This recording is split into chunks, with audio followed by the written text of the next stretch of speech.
Dia ada telur goyang ke atas ni? Telur goyang. Hari ni aku rasa aku nak makan dekat Do Something Day Only Cafe. Jom. Ambil duduk sini lah. Aku duduk sini lah aku rasa. Terima kasih. Aku rasa aku nak makan salted egg chicken Taraja pasta.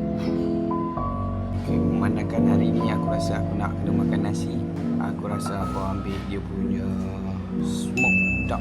Nak rasa itik dia. Smoked duck. Macam baik. Hari tu aku dah makan bolognese. Ni aku makan carbonara. Duck. Lychee sparkle ni macam sedap. Oh, menarik lah. Malam 41, 80 sen. Okay. Let's go.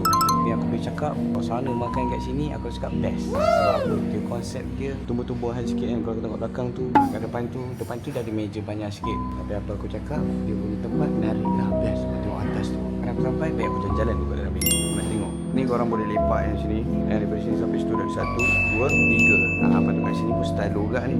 So much lah. Vibe tengok je. Jalan dia.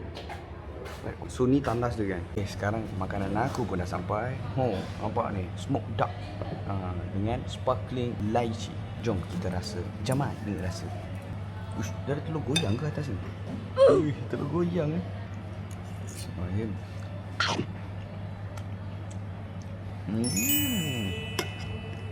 Ini sedap sangat ke sebab aku lapar sangat ni?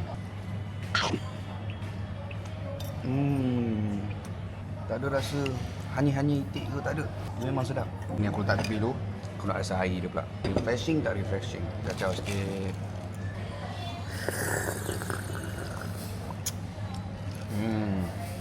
Not bad juga. Tapi ni apa? Benda ni ada bunga-bunga atas ni. Dia je rasa lychee yang ada gas. Sedap lah. Bagi aku, minum ni dengan ni, it's a good combo. Bila kan, aku pun dah kenyang. Sekarang aku nak bayar pula. Jom kita bayar. Sini kedai ni buka pukul berapa, tutup pukul berapa? Buka pukul 12, Okay. last call 9.45, close pukul 10. So aku baru lepas makan. Dekat mana gang? Dekat Day Only Cafe. Dan aku boleh cakap aku suka makan sini. Aku rasa ni favourite spot aku sekarang lah. Okay, jom balik gang. Apa-apa pun memang terbaik lah sini.